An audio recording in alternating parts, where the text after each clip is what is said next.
Welcome to our channel दोस्तों। जैसा कि आप पता है हिंदी साहित्य का इतिहास का हम पार्ट 1 कर चुके हैं। अब ये है पार्ट 2। तो देखते हैं दोस्तों, हमने 2 लैंग्वेज देख लिए थे। मतलब हिंदी साहित्य का प्रथम ग्रंथ कौन कौन सा था, एंदोई एंदोस्तानी। और सेकंड मतलब हिंदी भाषा में लिखा गया हिंदी का प्रथम साहित्य ग्रंथ कौन सा था, वो था अपना शिव सिंह सरोज। अब इसके बाद कंटिन्यू करते हैं। इसके बाद प्रमुख विद्वानों में डॉक्टर जॉर्ज ग्रिशन का नाम आता है। इन्होंने 1888 ईस्वी में हिंदी साहित्य का इतिहास अंग्रेजी भाषा में लिखा, the modern vernacular literature of Hindustan. तो 3 क्वेश्चन रेडी हो गए हमारे दोस्तों। अगर पूछा जाए कि सबसे पहले हिंदी साहित्य का इतिहास ग्रंथ कौन सा है, तो अपन बताएंगे एंदोई एंदोस्तानी।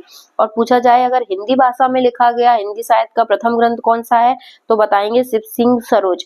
और थर्ड क्वेश्चन बनता है दोस्तों के इंग्लिश लैंग्वेज में लिखा गया हिंदी साहित्य का ग्रंथ कौन सा है, तो अपन बताएंगे the modern vernacular literature of Hindustan.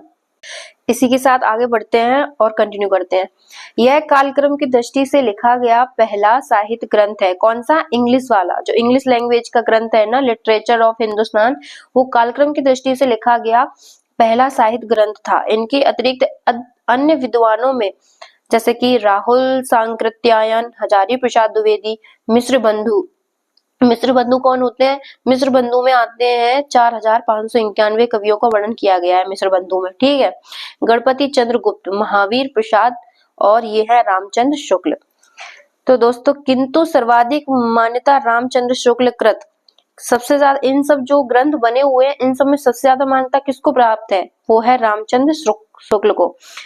जैसा कि आपने देखा रामचंद्र शुक्ल कृत हिंदी साहित्य का इतिहास 1929 मतलब 1929 को दी जाती है। इन्होंने 1929 में हिंदी साहित्य का इतिहास लिखा तथा इनकी पुस्तक का नाम भी हिंदी साहित्य का इतिहास था।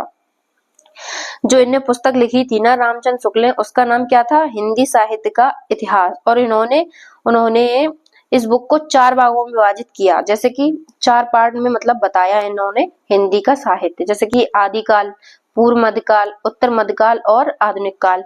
आदिकाल को वीरगाथा काल भी कहते हैं और पूर्व मध्यकाल को भक्ति काल, उत्तर मध्यकाल को रीतिकाल, आधुनिक काल को गद्य काल। इसके आगे कंटिन्यू करेंगे दोस्तों नेक्स्ट पार्ट में। तब तक के लिए आप लाइक करें, सब्सक्राइब करें, जिससे कि हम लाइव आ सकें। Thank you so much.